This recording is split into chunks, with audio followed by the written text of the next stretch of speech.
Symbol of power needs empowerment. उसको थोड़ी देर चल रही है। It is a matter to talk about. आखिर जिस शख्स को या जिस चीज को ताकत की अलामत बयान कर दिया गया है, उसे ताकतवर बनाने की जरूरत आज भी पड़ रही है। या मसला ये है कि वो इसकी हकदार नहीं, यानी कि कमजोर है। कमजोर तो बिल्कुल नहीं, क्योंकि जिसने आपको 9 महीने कोख में और फिर पूरी जिंदगी पाला, वो कमजोर हरगिज नहीं हो सकती। तो बात ये आती है कि जरूरत इसलिए आन पड़ रही है क्योंकि आज की एक बात अपनी बेटी को अकेले घर से बाहर महफूज नहीं समझ सकता। आज की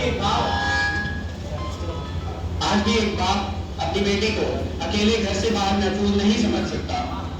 आज भी हम लड़की की फाइनेंशियल कल्चरल इंडिपेंडेंस की बात करते हैं, और जब दहेज लेने की बात आती है तो शायद ही मुल्क का कोई ऐसा कोना होगा जो उससे अछूता हो। हमें रोज किसी न किसी शर्मनाक घटना की खबर सुनने को मिलती है जिसे हम माशरे में बयान भी नहीं कर सकते।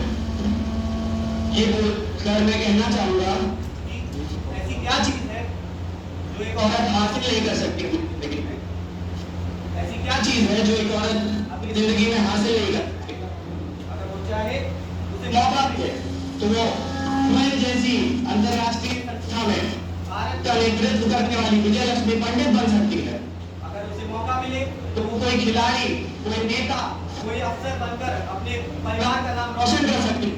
अगर उसे मौका मिले तो पाकिस्तान को रण में धूल चटाने वाली कर्नल सोफिया कुरैशी और कमांडर जमीका सिंह बन सकती है। और ये सब तो बातें छोटी हो जाती है मेरे अगले तर्क के सामने कि वो अगर चाह जाए, उसे मौका मिले, उसे वो ताकत हासिल हो जाए तो भारत जैसे अजीम देश की प्रधानमंत्री इंदिरा गांधी या मौजूदा राष्ट्रपति द्रौपदी मुर्मू बन सकती है।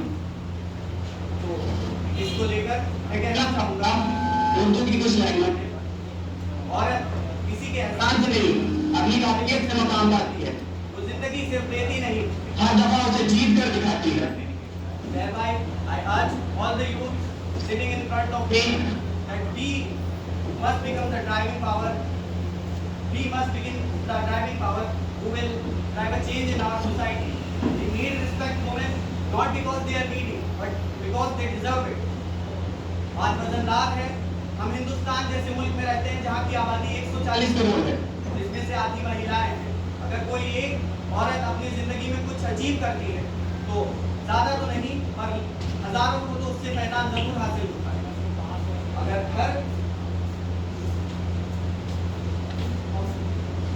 अगर एक औरत अच्छे के लिए बदलाव लाती है तो उसका पूरा खानदान बदल जाता है। और जहां आधी महिलाएं हैं इस देश में, अगर एक औरत अपना कदम आगे बढ़ाती है तो एक परिवार क्या पूरा देश बदल सकता है।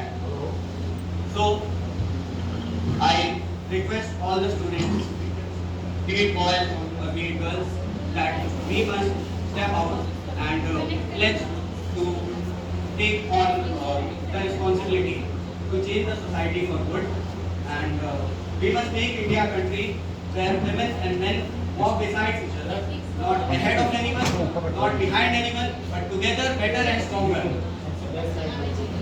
नजरों को बदलो तो नजारे बदल जाते हैं, नजरों को बदलो तो नजारे बदल जाते हैं, सोच को बदलो तो सितारे बदल जाते हैं, सोच को बदलो तो सितारे बदल जाते हैं। किश्तियां बदलने की जरूरत नहीं पड़ती, अगर हवा का रुख बदले तो किनारे बदल जाते हैं। तो चलो आओ हम सब हिंदुस्तान को एक ऐसा मुल्क बनाने की प्रण लेते हैं जिसमें हर भाई इस बात को लेकर मुतमईन हो जाए कि उसकी बेटी अगर घर से बाहर कदम रखेगी तो वो उसका नाम ऊंचा ही करेगी। जय हिंद।